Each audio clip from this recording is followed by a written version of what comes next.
And welcome to our third continuing education program for Tree Stewards of the Year. And we are very fortunate to have as our speaker, Vincent Verweij, who is the Urban Forest Manager for the County of Arlington. And this is a topic that was suggested by a couple of our tree steward folks. And I think it's a great topic because on a personal level, I can say that my admiration for trees when I lived in Alexandria and walked around Rosemont was partly because I was amazed at how these big trees would manage to thrive in the narrow space between the sidewalk and the street. And so I've often wondered about, how this all works and what, the people who plant the trees can do to make it work better. So for this talk, please, if you have questions that can wait until Vince is finished speaking, put them in the chat. If you have a question that you feel, would help clarify it, if Vince answered it right away, you can go under reactions and raise your hand. But we will have ample time for questions when Vince is done speaking. So I will turn it over to Vince. Thank you, Paul, and thanks for having me. I'm Vincent Verweij, Urban Forest Manager for Arlington County. We manage about 750,000 trees through planning, planting, and maintenance. I supervise 4 foresters, a tree planting coordinator, and a tree crew of 8 with a tree crew supervisor. And we manage our urban forest this way. I'm going to talk a little bit about street trees, how we select them, who plants them, who's permitted to plant them, and how that all works, and how to select for good planting space and for good trees. I've gotten fairly adept at answering small questions in the chat. So if you have questions about individual slides, I can probably answer them while I'm giving the presentation. Or if there's any leftovers at the end, we can have an open conversation about these. I can also answer questions about other things like planning and tree maintenance. But we can go down a real rabbit hole on that. So I'd like to focus on tree planting if possible. All right, I'm going to start sharing my presentation. So give me 1 second.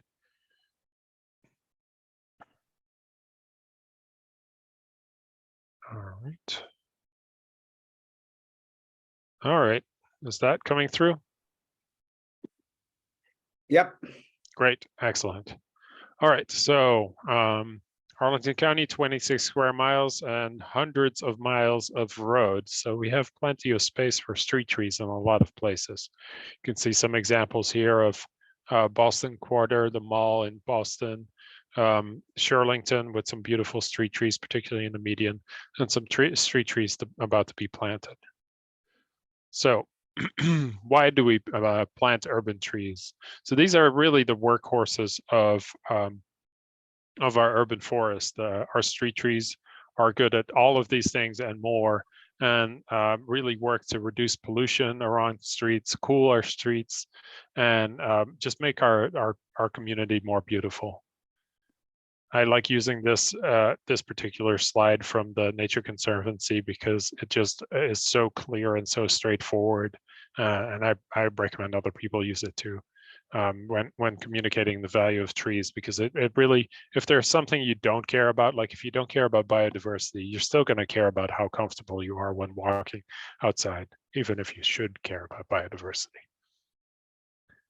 All right, so I'm going to go over what our existing trees are, defining street tree success, space design. This is very important. How good is the space for your tree selection, and who plans for our trees. And this is an example of a street tree that was very successful, but nothing resists chainsaws and poorly planned fences. So our street tree inventory is approximately 19,500 street trees. This was first done in 2003 and has been updated since then. Sporadically, it's not perfect, and no inventory is perfect. It's almost immediately out of date. These are mostly public, but also some privately maintained trees, and I'll get to that in a little bit. We also did a tree canopy assessment back in 2017 using 2016 tree canopy cover, which showed about 41% tree canopy, excluding Department of Defense land. So that's the National Cemetery, Arlington National Cemetery, Pentagon, and the Foreign Service Center.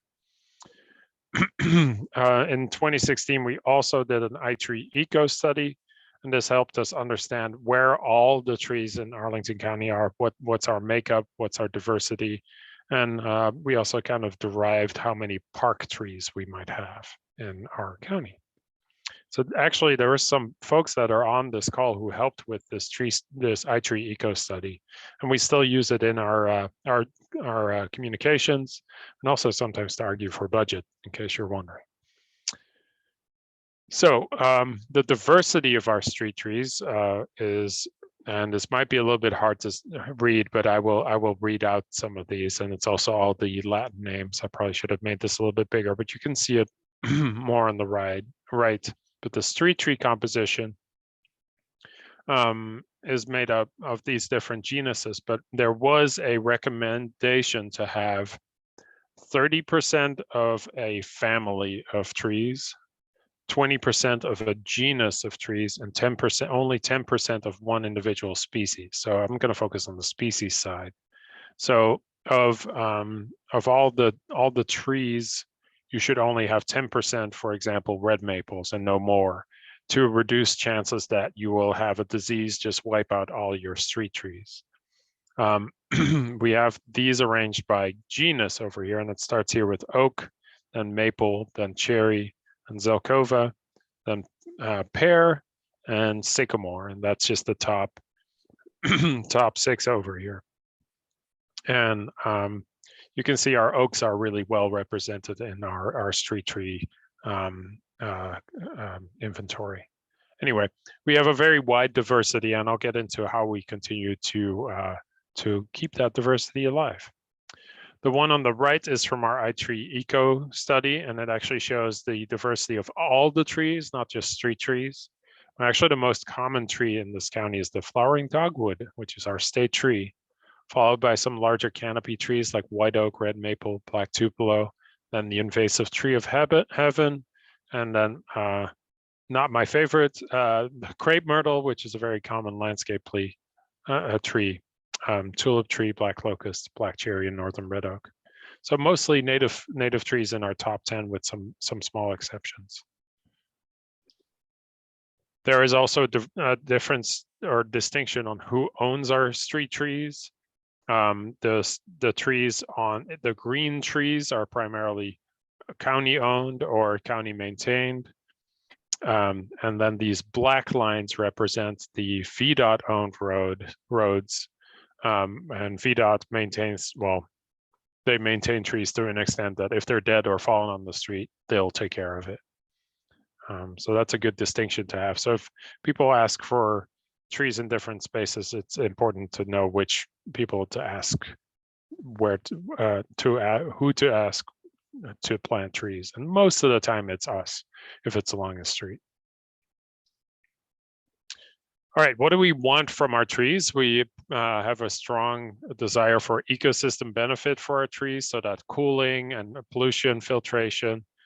There's a very strong movement for wildlife benefit and providing native trees that provide ecosystems for our native wildlife.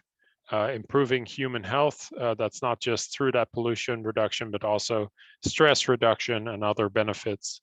And then obviously aesthetics, and I used to have this one first because a lot of people do see aesthetics as a very important thing, like you want your leafy green neighborhood, which helps with property values, slowing down cars, and all kinds of reasons. We try to focus on quality over quantity. So you'll see how many trees we plant a year, but we really try to focus on getting the right tree in the right place and making sure we have the resources for aftercare. And then providing the right amount of soil volume and the quality of soil as well. We'll go through that a little bit as well. And then how much aftercare you provide is very important.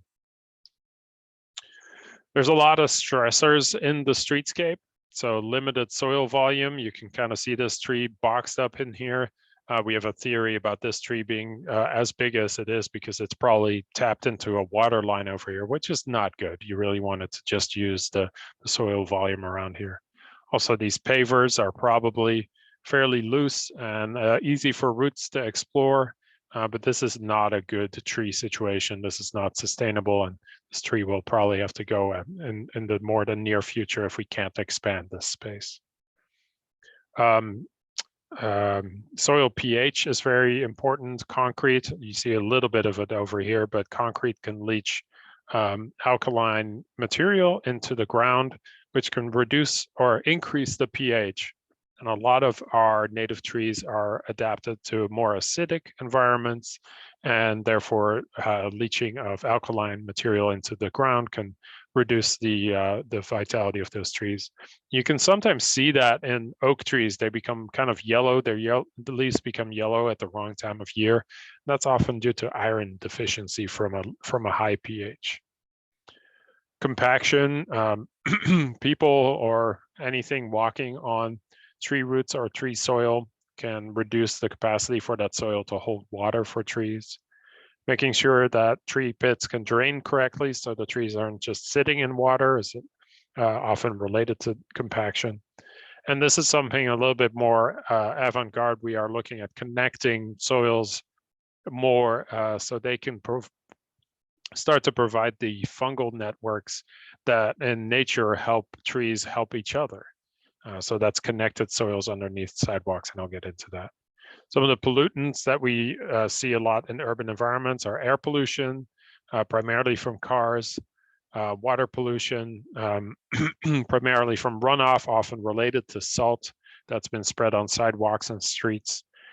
Dogs are basically, I put this separately because this is such a common pollutant in some of the more urban areas where there are less parks or people are maybe a little bit less inclined to walk to the park. They just let their dog out in the tree pit in front of their house. Reflected heat from the road can really cause a lot of negative impact to the tree, can fry a tree from the side of the road. These black roads are very hot. And while they're not reflecting sunlight because they're black, they are reflecting a lot of heat that gets absorbed into them. Limited sunlight and wind tunnels can happen in urban areas. Use conflicts, you can see some other things in here, other like signs, trash cans, utilities, all these things that we need to have an urban environment are battling for space for this with this tree.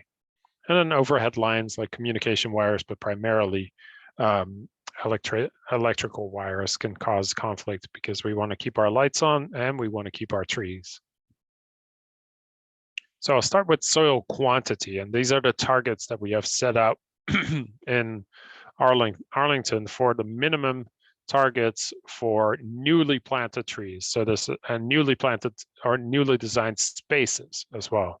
So you'll see a lot of street trees planted in less than this amount of cubic footage across the county, but where we build new tree planting areas, we have these targets. So small trees are things like dogwoods, redbuds. Medium trees are things like black tupelo, river birch. They can either be smaller or kind of in between a large canopy tree or very slow growing. And 1,200 cubic feet of soil for large trees. Emily asked a question about tree canopy cover that I just noticed. What's an ideal desired amount for an urban area for tree canopy cover? It's about 40% for forested ecosystems. So we're kind of hovering right around that. All right, I hope that helps. This soil also has to be uncompacted. The tree roots really need uncompacted soils. If they have really compacted soils, tree roots will just turn around or hit that soil and go somewhere else and not be able to use that. People will sometimes, there's an error in here. This should say structural cells. These are basically like big milk crates, proprietary milk crates that you can put underneath sidewalks that can expand soil. And I have some examples of that. So we start with open soil. So just planting a tree in an open field is a great way to have a successful tree. So the biggest opening you have, the better. And then you add supported sidewalks, and I'll get into more detail on that. So here's a bad example. So this is a tree that's in limited space. It's got concrete around it, and it's destroying the sidewalk. So it's bad for the sidewalk as well as the tree. And it's just looking for any opportunity to expand those roots. This is just a tiny box. This is probably maybe 120 cubic feet of soil. And keep in mind, if you remember your tree steward training, roots don't go down very much. Oops, sorry.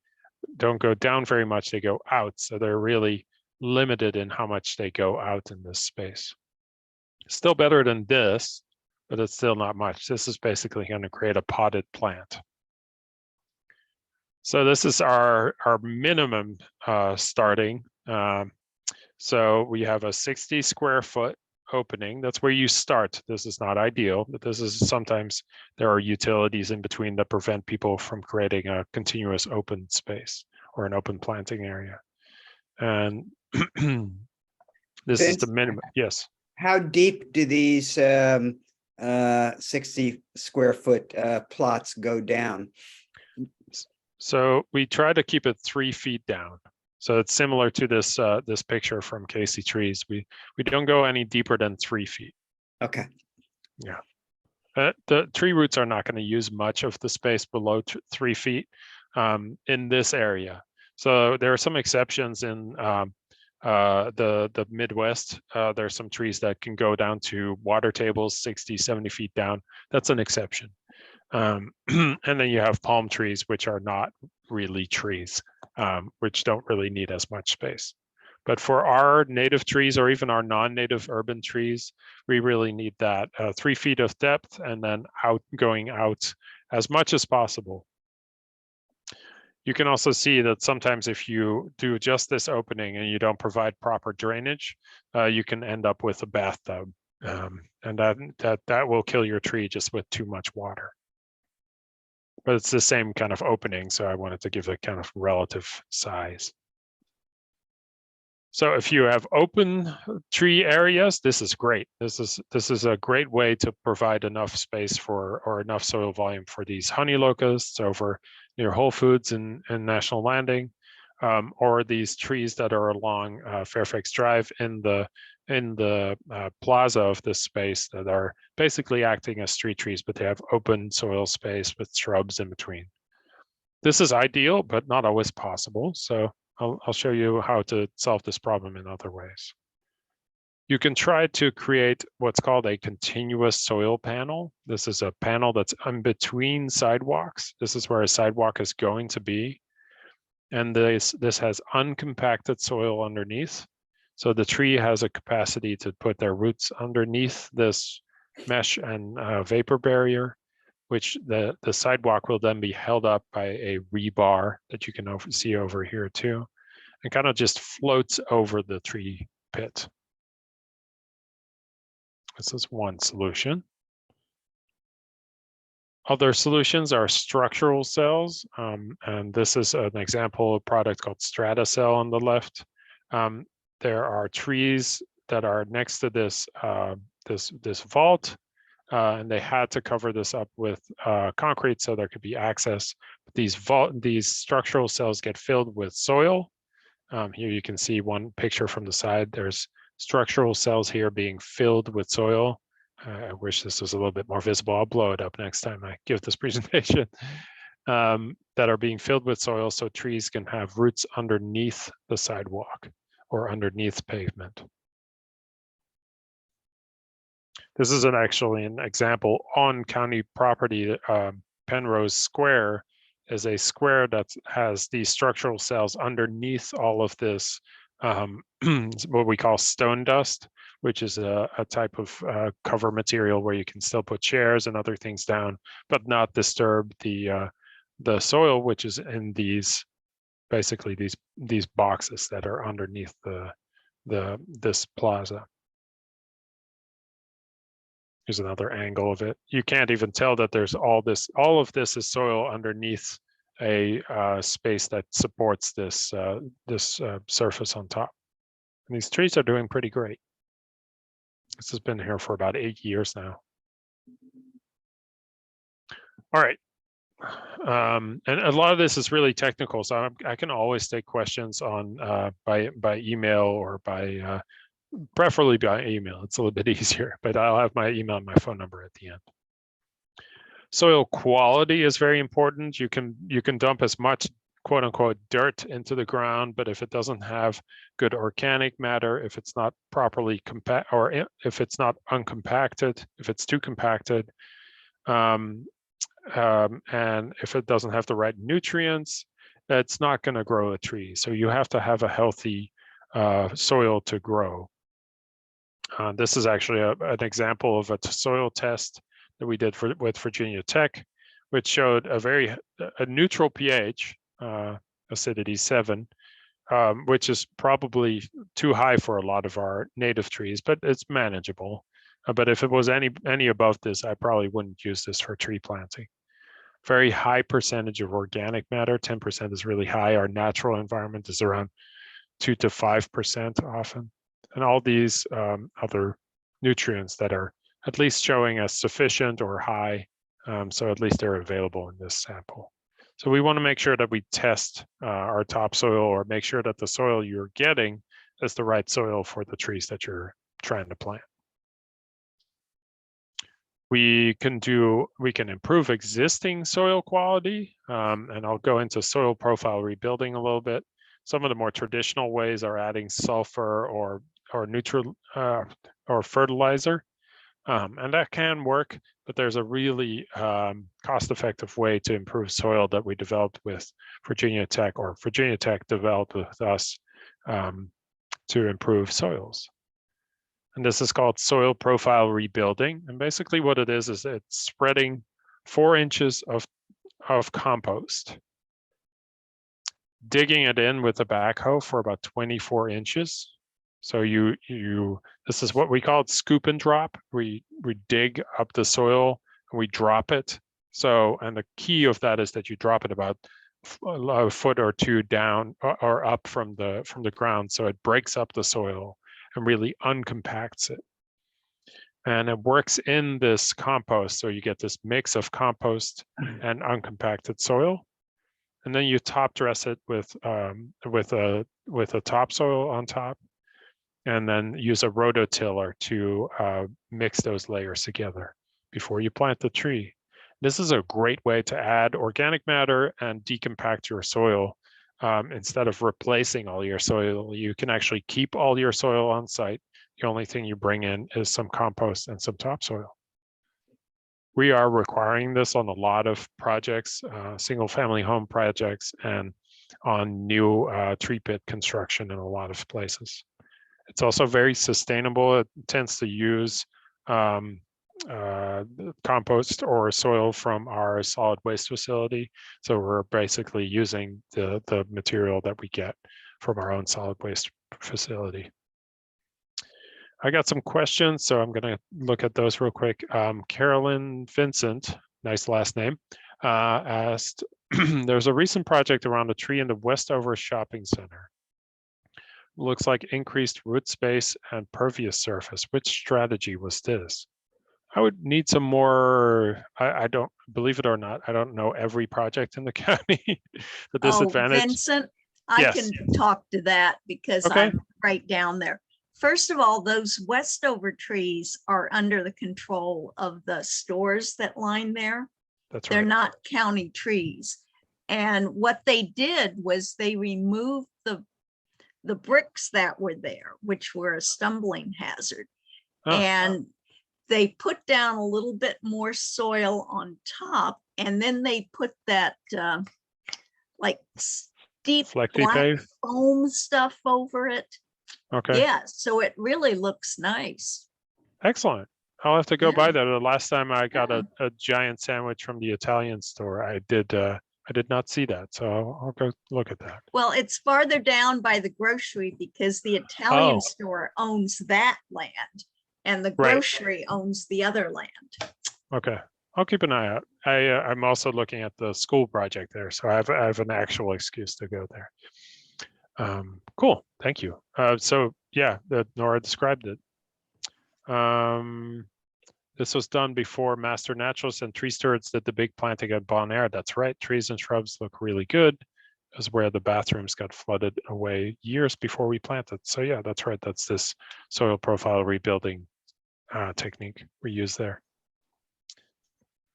Other considerations that we look at: utilities, signs get put everywhere without any questions.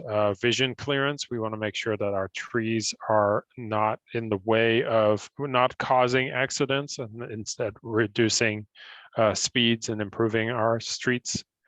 We do have to look at aftercare. I'll get into that a little bit. Providing fencing can help keep people on the sidewalk and not in the tree pit. And it keeps some dogs around, although I've seen this fencing used as kind of like a tiny dog park. People just putting their dogs in them there and having it be contained, which is pretty funny, but not good for the tree. Other streetscape components like benches and trash cans and other lights and things like that might be very important, but they compete for space. And then vehicle clearance, like along the street, we often have large trucks coming through here. And sometimes I prefer it if they don't do something what I call auto pruning, which is automatically ripping off branches.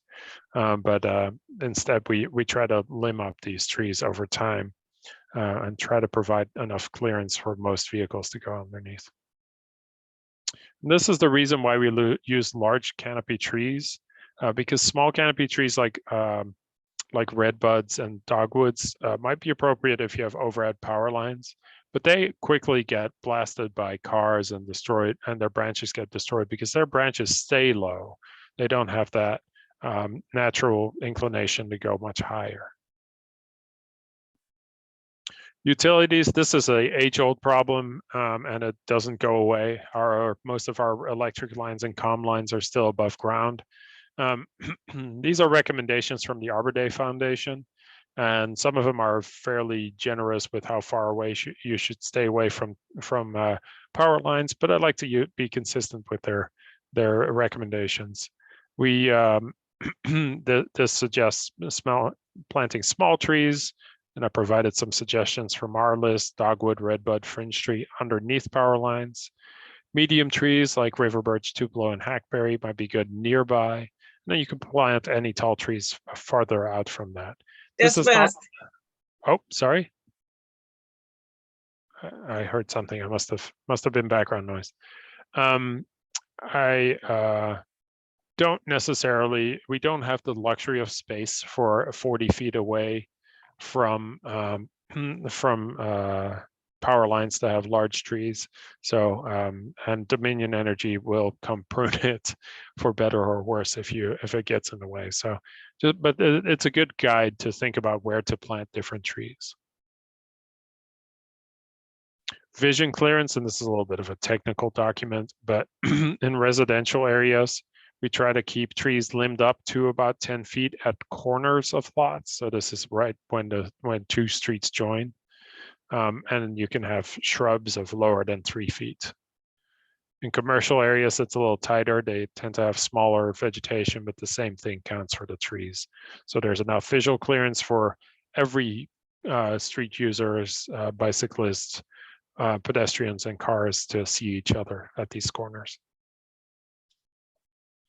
Aftercare is extremely important, and this is something we focus on after we plant our trees. Our general recommendation is 1 year of watering per 1 inch of caliper of tree. We plant usually about 2-inch trees, 1 to 2 inch trees in our streetscape. Watering bags like this one, this is a Casey Trees watering bag, so I'm not using a proprietary one, can really help. Even though this is a fig, this is a great watering bag to use for a tree. 25 gallons a week, 25 to stay alive is a good way to remember that. And then actually through some of the collaboration with tree stewards, we do some structural pruning, and also with some staff that we do to help guide future growth, reduce conflicts with within a tree's structure. So this is for making sure that our trees have a long-term survival, don't create branches that can cause high risk issues. and more on structural pruning. If you are interested in helping out with that, I know Tree Stewards is doing a lot of that, and I really appreciate it. So how do we create these street tree lists? We have a ton of street tree lists, and I'm actually going to show you. I'm going to do a show and tell. We start with our native trees. We pare them down by urban tree tolerance. Not every tree works with within the urban sphere. We restrict overplanted trees. We were overplanting red maples and willow oaks for a while. Willow oaks are now a much smaller percentage and are back on the list. And then allowing some non-native, non-invasive trees where appropriate. So you start with native trees, you use the flora of Virginia, maybe common native trees of Virginia. You look at where we are. We're still in Arlington. We actually have coastal plain and Piedmont species in Arlington. Did you know we had 2 major ecosystems? I didn't until I started working here. It's really cool. If you're in Southeast Arlington, you're actually in the coastal plain. And most of the rest of Arlington is in the Piedmont with a little bit of mix of both. Pare down by urban tolerance and try some new things. So these are very tried and true willow oaks on the left, so we know that those work. And then in our back parking lot, we like to try out different species. We have some unusual hickories and wacky Kentucky coffee trees, although that one's getting planted more in our little very unscientific test nursery. Some non-invasive non-natives can be used, and we have a very straightforward or a very strict definition of what's native. That only includes things that are regionally native to Northern Virginia. So it excludes things like honey locust, but these can still be appropriate in some places. This is near the jail, the detention center, and this is a very tight spot, and the ginkgo was just the right thing there. London plane trees are half native. They're half American, half still called Oriental plane tree, unfortunately, and are kind of a tried and true urban tree.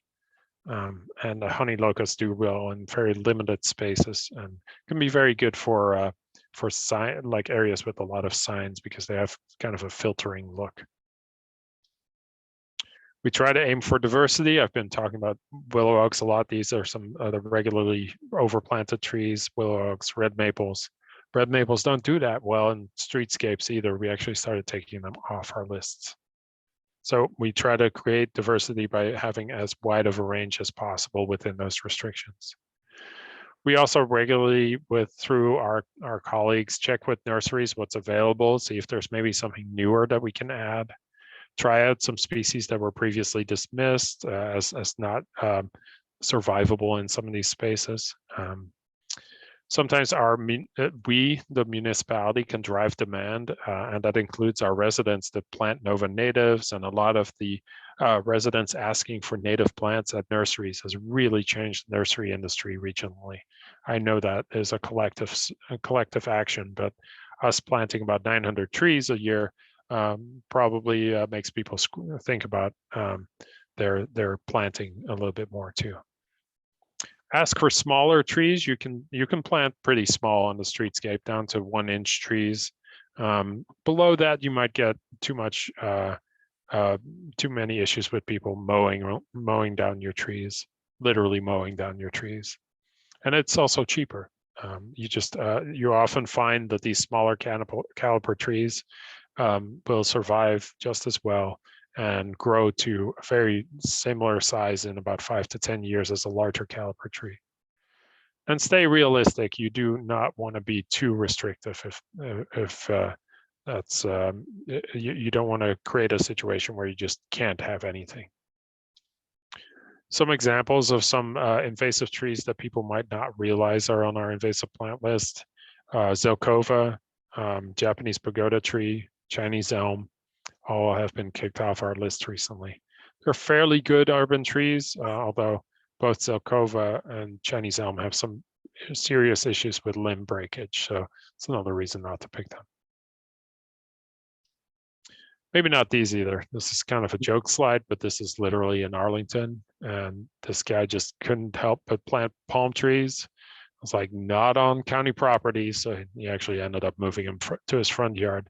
Claimed they were quote unquote hardy to this area, and they were dead the next year. All right, let's look at our tree lists real quick. And this is also, I'm actually gonna stop sharing for a second and then reshare. All right, share. Okay, great. Okay, so if you go to our Arlington County website and you type in recommended trees shows up. These are lists that we developed over time based on actually like standing on the shoulders of giants. This is a constantly evolving list of trees that started back in the 70s with recommendations and now where we are. So we have shade trees, large shade trees, small and ornamental trees, evergreen trees, large street trees. This picture might be familiar. It's also in my presentation. Small street trees, stormwater facility trees. That's very specific for some designers. A whole list of invasive trees, and then the master tree list.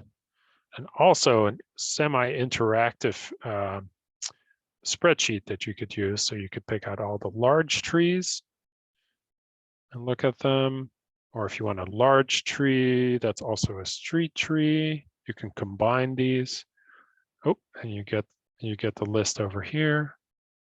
If you want a large tree, that's a street tree that likes very wet feet, you can make it even smaller.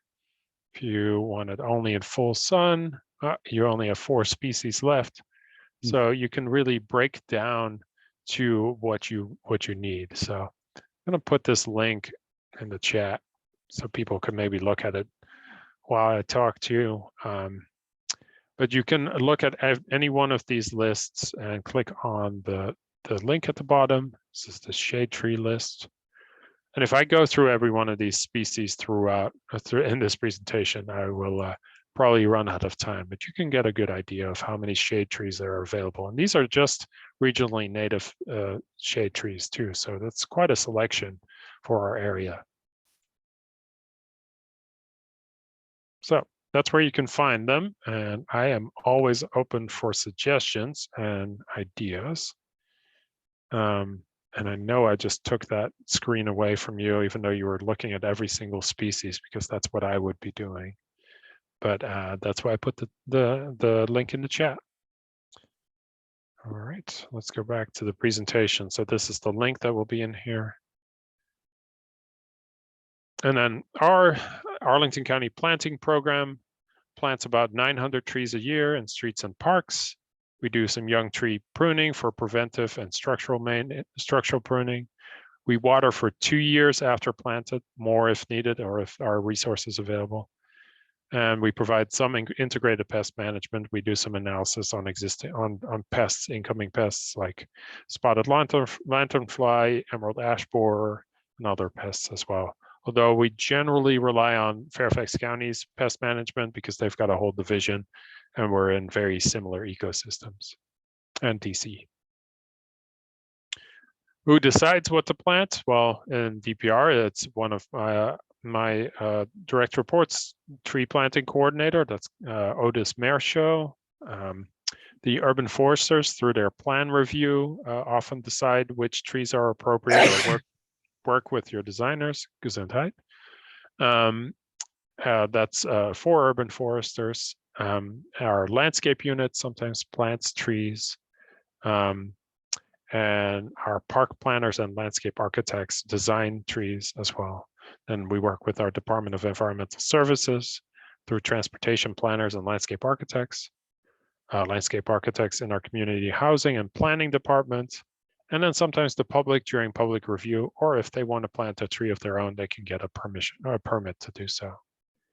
I've got a couple of questions from how the watering system works.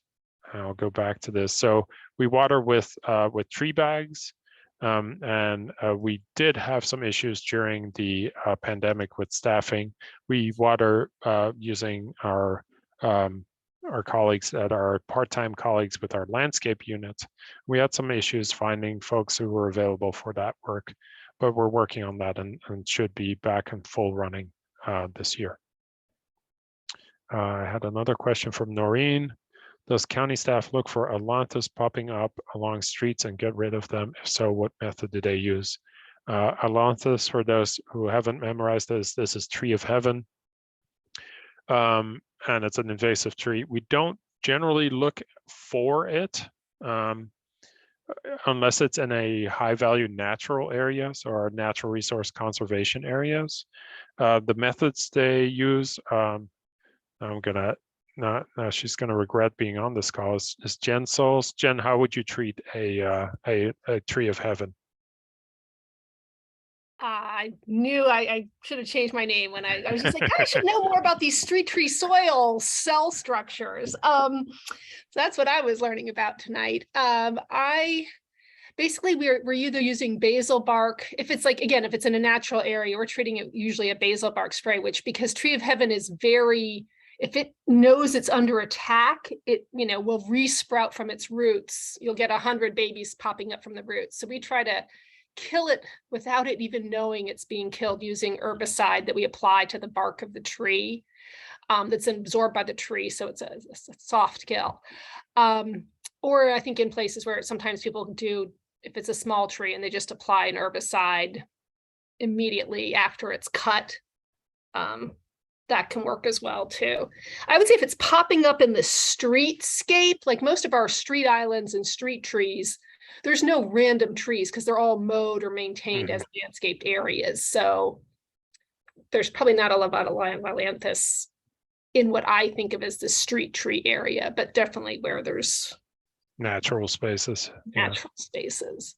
Yeah, we also see them along some of the less maintained places, like along VDOT rights of way, like Route 50 and places like that.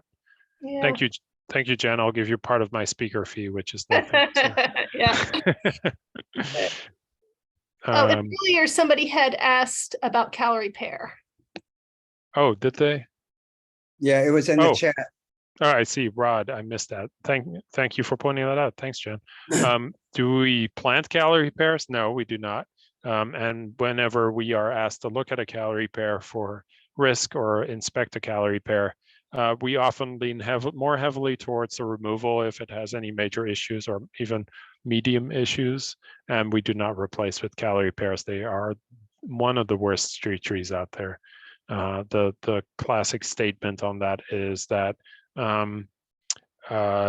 we got enamored by this tree that's kind of medium sized, has beautiful flowers and beautiful fall color, and then realized over time that every one of these trees just splits within 15, 20 years after planting it, and falls on cars and people and all kinds of stuff. Deborah asked about the spotted lanternfly. Has it been observed on our street trees? We had a couple individuals show up through transport, but we haven't seen them en masse yet in our trees in this area. So we haven't had to treat for anything. There's no proactive treatment for that. So we're just hoping that they take their time. Do you do anything against emerald ash borer? Yes, Jane, we do on our high value trees, our larger street trees, and our champion ash trees, and even provide funding through Eco Action Arlington to treat some champion ash trees in Lion Park. Yes. So yeah, we treat some trees, not all of them. And Rod, you said you see a lot of calorie pairs along I-66, but that's VDOT. That's correct, but that doesn't mean it's good. I see a lot of them near my office in Shirlington along 395 as well. Very present when they're flowering. All right. So we were here. So on private and school projects, so by right development projects, those projects coordinate with urban forestry and double check that this is actually, that the trees they're planting are on our list to be planted, and anything that they plant beyond the requirement is entirely up to them. Special exception projects like school projects also coordinate with us through their redevelopment. So here's some nerdy documents if you want to get to it.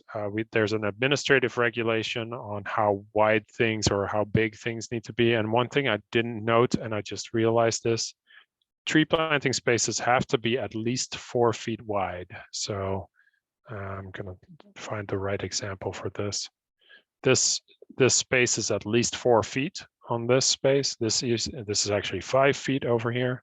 That's the minimum space. This space over here, even if there's no power line, should be at least 4 feet wide, and the bigger the better. So that's in our administrative regulation 4.3, which is available here.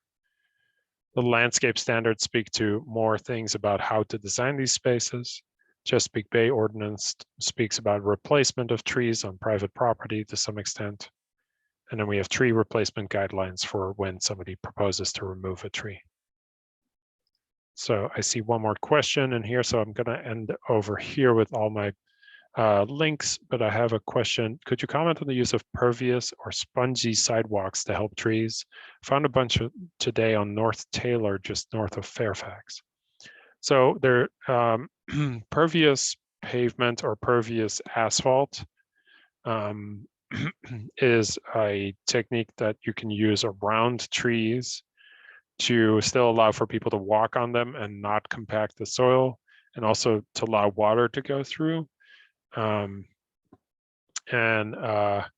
We do use this in the county to try to mitigate tripping hazards where we can't just expand the tree pit because of limited space.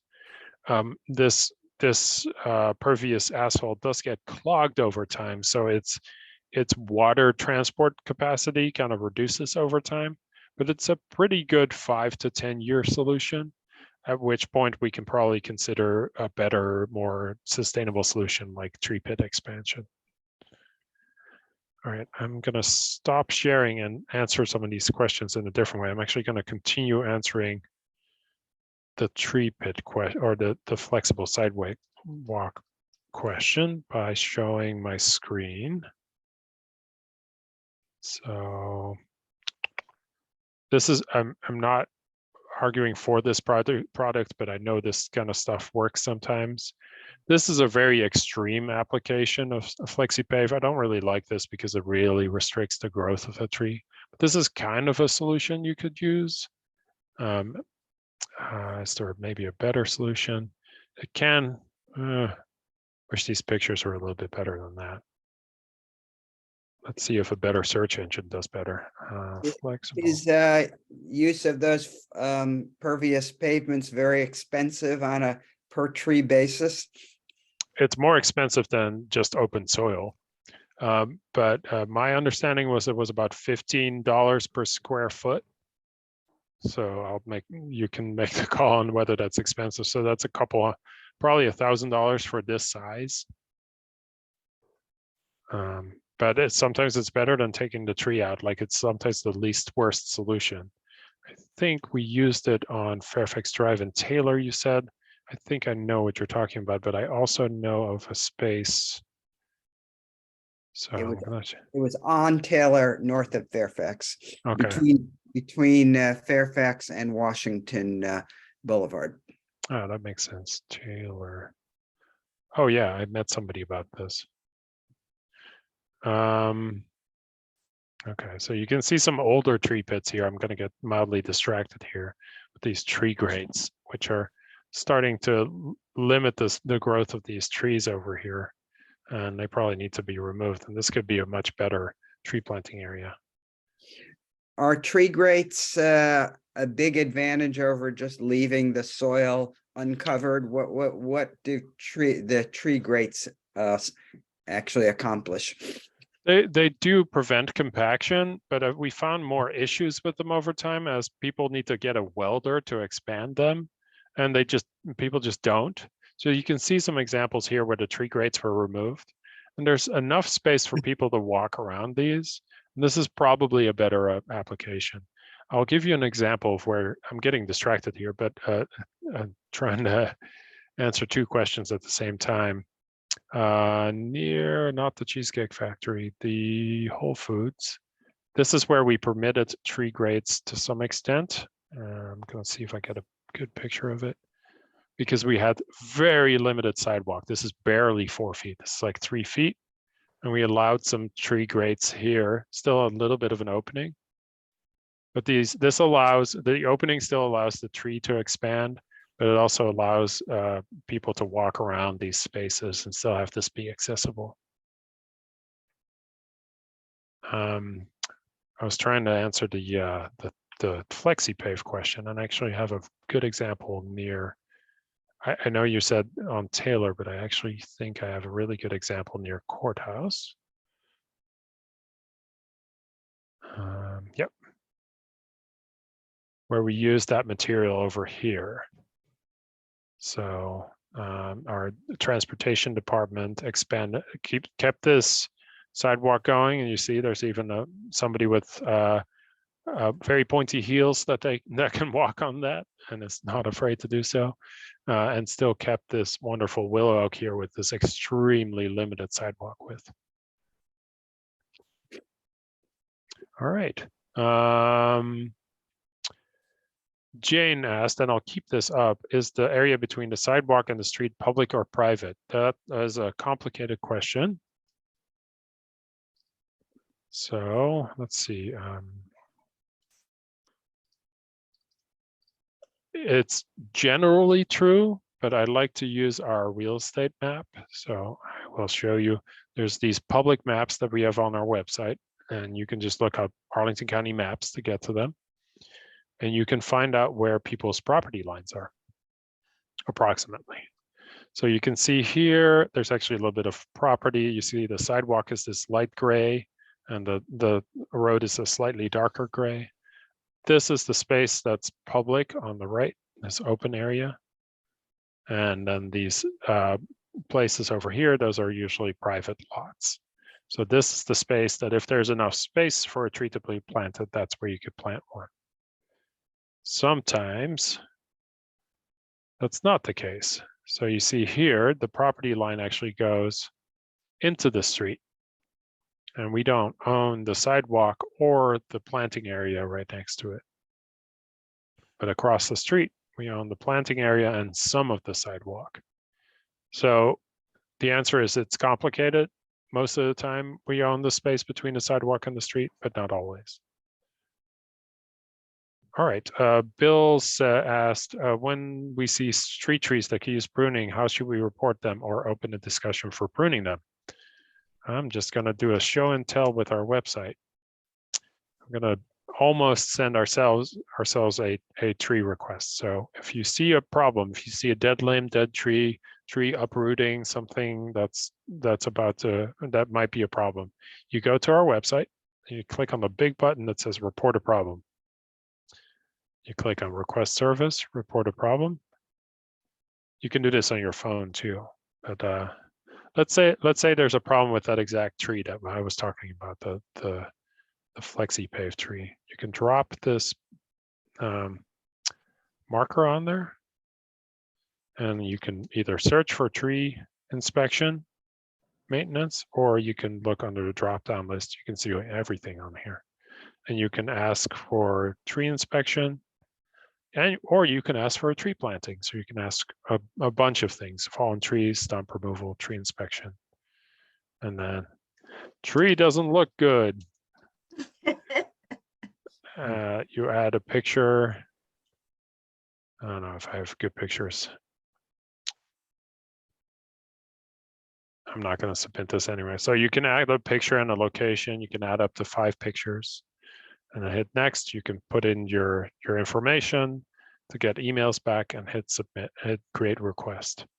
I'll show you some of the back of the house. This is a special access over here. This is what it looks like. Oh, of course. This is what it looks like on our side. These are all the requests we have open right now. Light green are tree planting requests that Otis handles.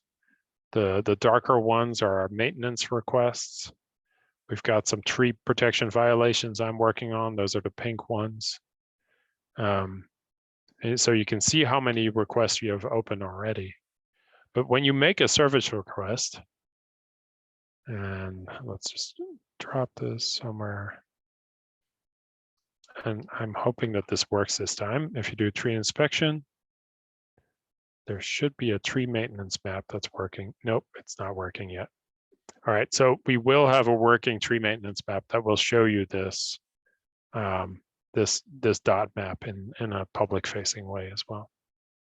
So you can see if there's already a maintenance request on something. So say you see there's a dead tree over here, and this one actually has 2 requests. So we could probably close one of these, make sure that they're the same one. You can see, hey, there's already a request out there. I don't need to submit another one and annoy Vincent or his staff. All right. I will stop sharing again to make it a little bit more like an open discussion. I'm happy to take other questions. If you want to raise your hand, if you want to just speak at me or put text in the chat. All right, go for it. In where I used to live in Alexandria, there were a lot of sidewalks that were buckled up by tree roots of, what looked like 40, 50, 60-year-old trees. I don't see that as much where I live now in Virginia Square, because I think the trees aren't as old. But what is your approach to trees that are buckling sidewalks? That's a great question. So we don't have to. We work with our transportation department to try to find a solution to fix any tripping hazards. In your area of Virginia Square, you are blessed with wider sidewalks, and the wider the sidewalk, the wider the planting space, the less likelihood you have of trees impacting that sidewalk. When you're looking at downtown Alexandria, which was built like hundreds of years ago, they weren't really thinking about that conflict as much. So what do? First, we look at, can we just fix the sidewalk?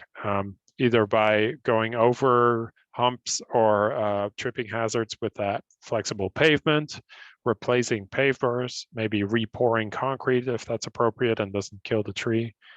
But in some very rare situations, the tree is just not sustainable, and we look at removing the tree, improving the planting space so it doesn't happen again, and redoing the sidewalk. Thank you. Yeah.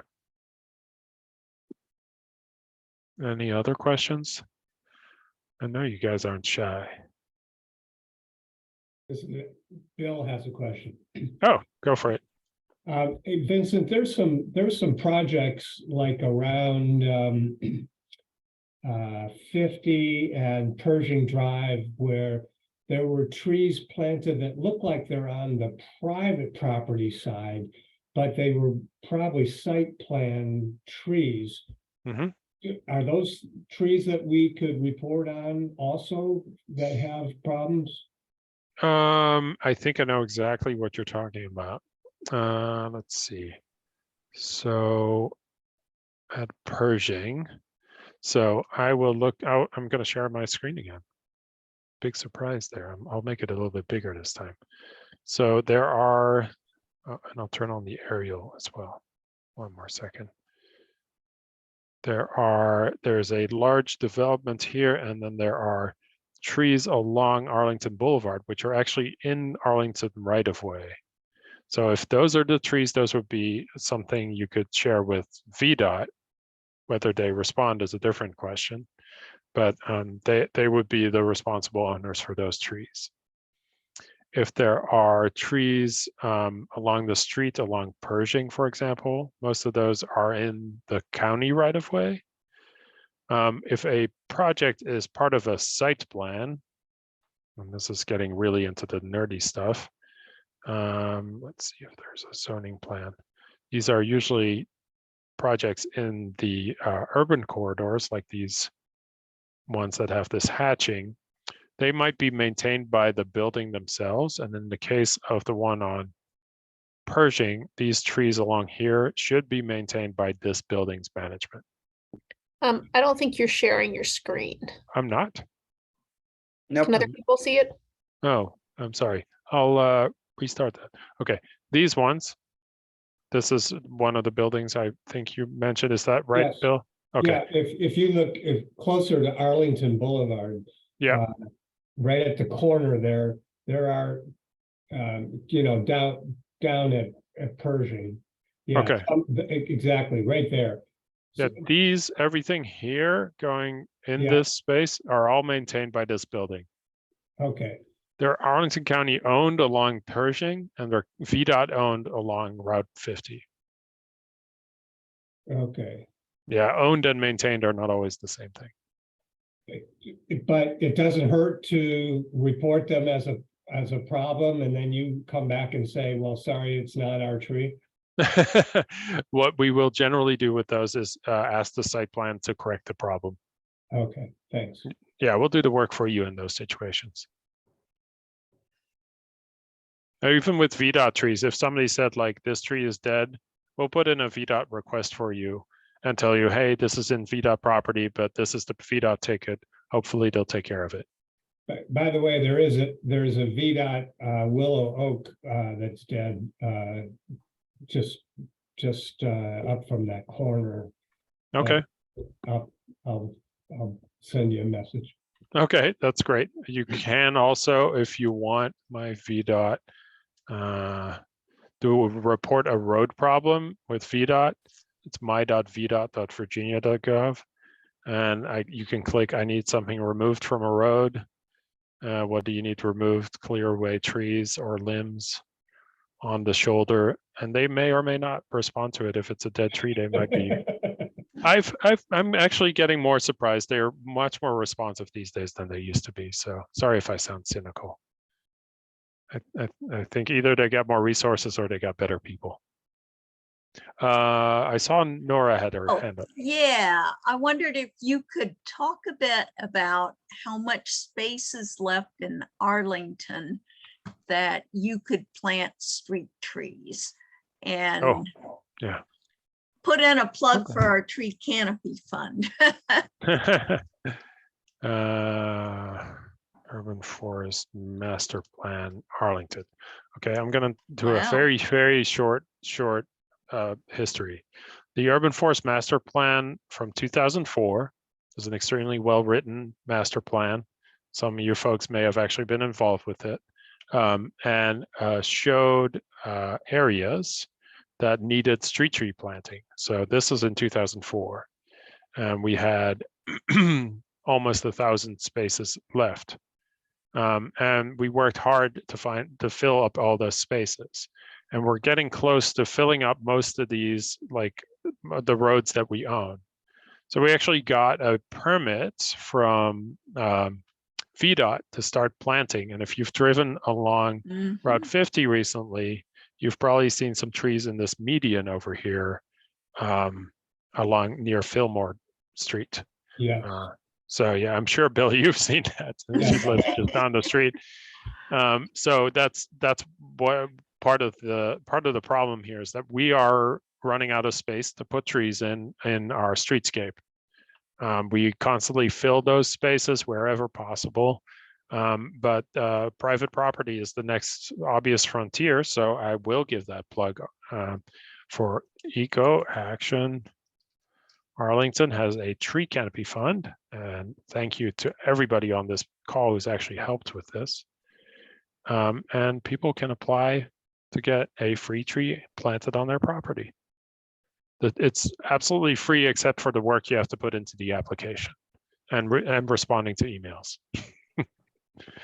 or calls. So I'll put that in the chat too, because I didn't put that link in the presentation because this is primarily a street tree conversation, but it is relevant to our work. All right, folks. Hey, Vincent, can Yes. I ask one more question? I have a neighbor who has a very narrow planting area, and I'm almost certain that it's Arlington County space. And he wants to like do a rogue planting of crepe myrtles. What are you gonna do about it? This video is recorded.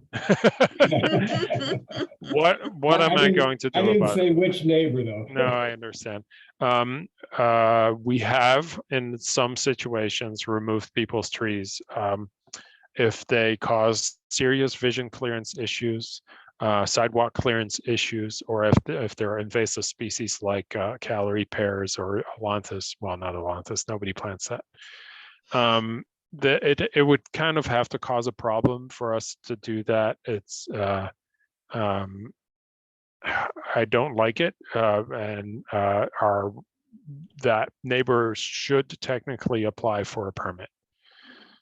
I'll give you the legal answer too. So let me make sure I'm actually. But you kind of said that you would not plant in such a small area. Yeah, we want our trees to live longer than 10 years. So we are looking for spaces that are sustainable.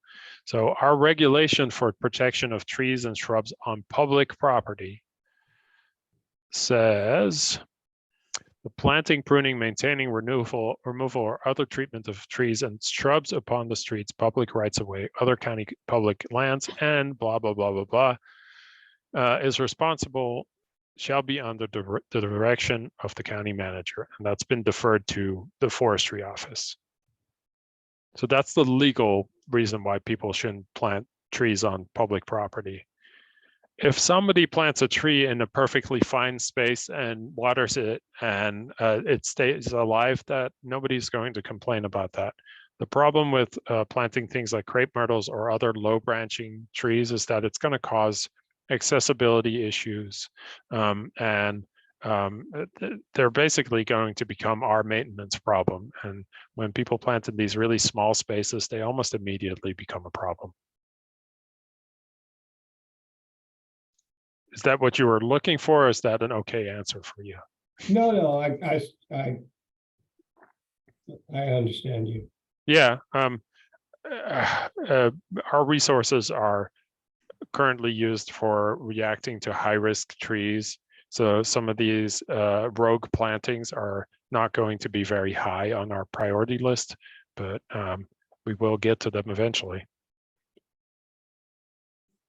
I see that Russ Bailey has asked about the Quaker Lane median along Park Fairfax, whether that's it's right on the border between Arlington and Alexandria. Who did do you know who did that planting?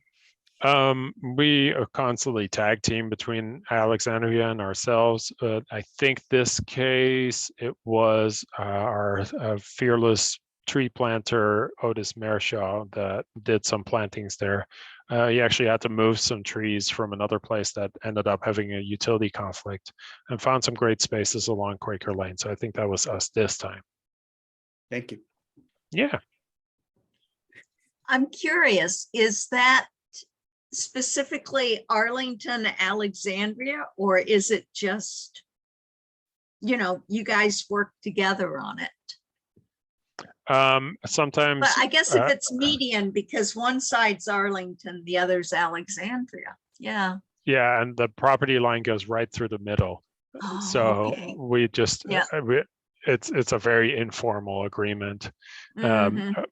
My current supervisor used to be the urban forest manager for Alexandria, and he's planted a couple of trees in there. He did some experimental pawpaws in there, which is really fun. But if you look, and I'm going to share my screen in a moment, again, if you look at the property line there, technically it's this like weird yellow and black B pattern. It goes right through the middle, sometimes crosses over, sometimes it's to the left, sometimes it's to the right. Yeah, so we just kind of like, hey, we want to plant some trees here. Are you planning to plant some? And they might be, no, we're not. And then we're like, okay, let's do it. So yeah, some things are very informal, but our relationship with our surrounding jurisdictions is great. So that's how we do that. Sally asked what kind of trees they are. Oh, I'd have to check with my tree planting coordinator. I think he had some ginkgos planned for a really tough spot that he had to move. I think some of them are ginkgos. But those are some exception trees for our native plant preferred policy. Robert Perino asked, there are 2 trees flanking 13th Road and Walter Reed Drive. They're about 5 years old and languishing there. I don't think they've been grown an inch in 5 years. I think they're planted in bump outs. Who to contact to inspect? Same report a problem tool. Just ask for a tree inspection. Somebody will take a look at it and see if they're actually failing. If they're failing, we'll replace them. Now you have me wondering though, 13th and Walter Reed. I think those were planted for the sidewalk expansion project there. There's some smaller trees there because there's power lines above head. So I don't know. But yeah, put in a tree inspection. Somebody can actually take a look at, as opposed to me just flying through Street View. Deborah. Hi, Vincent. I was wondering, in a more open area, like in a park area in Arlington, when you go to plant native trees, is there a rule of thumb that foresters use to make a stronger group of trees, you know, like with a family, because of the interconnectedness of the roots? Or does it not matter because of our smaller spaces, as opposed to in a national park where there'd be a huge grove of trees? And I'm thinking just how they communicate about, you know, disease and things like that. Okay, I will give you 2 answers. Okay. We did this project in Bon Air Park using a method called the Miyawaki planting, and I'm really excited about this project, so I will not stop talking about it. And this is near the Sunny Garden. This is a space that used to be a bathroom, and it doesn't look like much over here, but because it's an aerial. But this used to be a bathroom, but then all the soil got replaced and we used soil profile rebuilding, and we planted trees very close together. So I'm going to show you a little bit what that's supposed to look like. Planting. So that's a very dense planting. So you use extremely dense, like sometimes 1 to 2 feet, maybe 3 feet apart from each other, and you mix different species right next to each other. This is kind of a diagram to show that. Let's see if there's a good picture. Very dense planting. So that's one method, and that allows for almost immediate communication between these trees.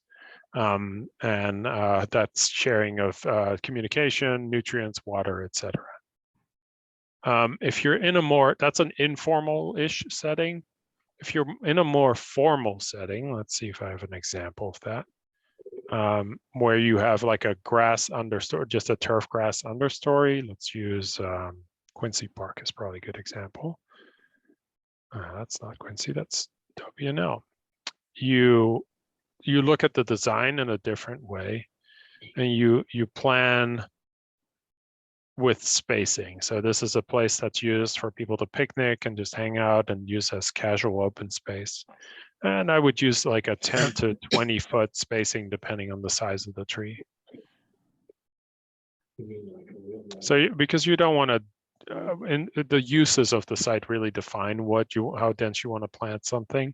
So you don't want to necessarily plant the trees right next to each other unless you're trying to make a screen, or you're trying to do that Miyawaki planting in a natural setting. So would you say that those trees in that more formal setting might be more at risk for disease, or not? We don't really know. It's kind of a mix in a way. They have more access to sunlight. But they are more lone rangers in a way. They're less likely to have interconnected roots, although these trees, when they're this large or old, probably have interconnected roots with the trees around them, but it took them a long time to get to that. Whereas with the Miyawaki method, you'll have that benefit almost immediately, but it's many more trees in a smaller space. Yeah. Okay. Thank you very much. Yeah, no problem. Jen, how do you as a professional tell if a tree is failing? Apologies if tree stewards already know the answer. Jen, this is a 3-day course to answer that question.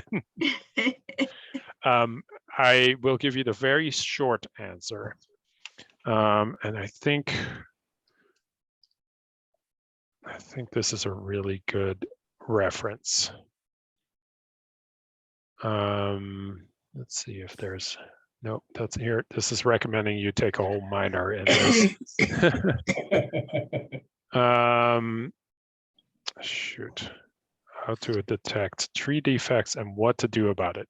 This sounds pretty good. So Purdue has these exceptional handouts that we use a lot in communicating things like tree defects and risk. We personally use, I love this background with this thing. Let's see, the tree risk assessment qualification. And this is an assessment method, and I'm going to get into really nerdy territory here, which uses a tree's likelihood of failure, so whether it's likely to fall or some part of it is likely to fall, whether it's likely to impact whatever it's near, like a house or a road or a car or a person, and then whether that likelihood of failure and impact is bad or not. So imagine the difference between like a tree falling on a shed or falling on a person. And we use this kind of matrix to understand whether we need to do something. Now, that's not really a full answer to your question. How do you tell if a tree is failing is a very complicated question.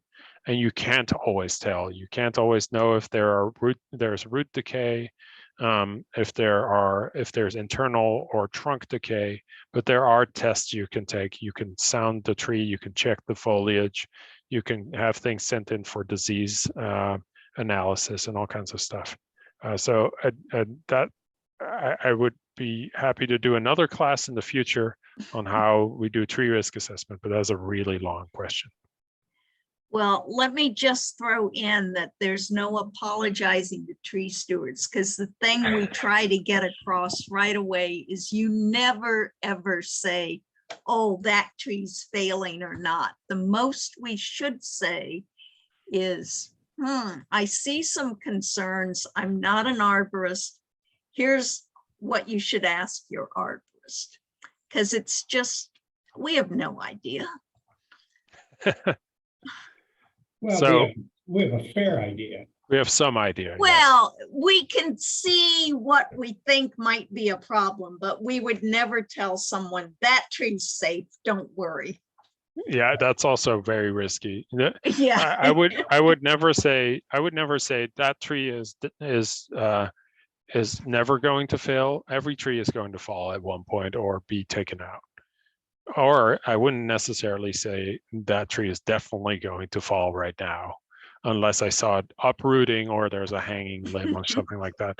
I've seen an oak. I had to argue with somebody.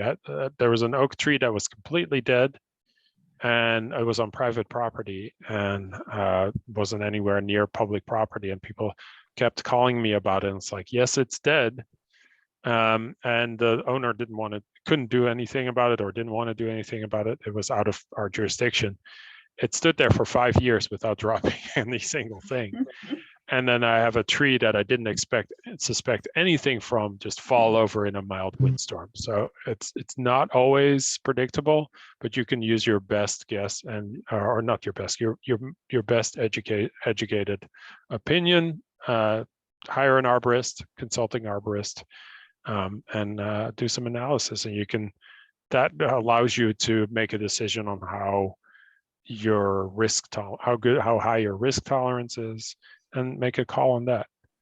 Nora has had very personal experiences with managing tree risk and dead trees. Sad. Yeah, but I think you made the right decision. So I appreciate how you went at it. Okay, well, we're veering off the street tree discussion, but if there's anything else, we might get you for another talk in the future on that topic, which, as you pointed out, is very complicated. If there are no other questions, we might want to close this down. Can I ask one more question? Sure. Vincent alluded to enlisting tree steward help with structural pruning with street trees. Mhm. How to just let you know that we're interested in helping you with that, or if you have a program? Tree Stewards has a program, and Tree Stewards works with Melissa Gilday, one of our foresters, and they find spaces. So work with your Tree Steward volunteer manager, and you can become involved. Yeah, Thank you. Melissa's having another training in April or May, so we'll Yep. keep everyone posted about that. I mean, one of the problems I've found is, like, I do some of the pruning around in my neighborhood, but I always have a problem with, what do I do with all the branches that I've pruned? I understand. So as a county resident, you could call in a brush pickup ticket. Yeah, So brush removal is on our website, and you can just call that in and they'll pick it up. yeah, If it's in a park, you could report that through our system or report it to Melissa, and she can work with our park manager to get it picked up. okay.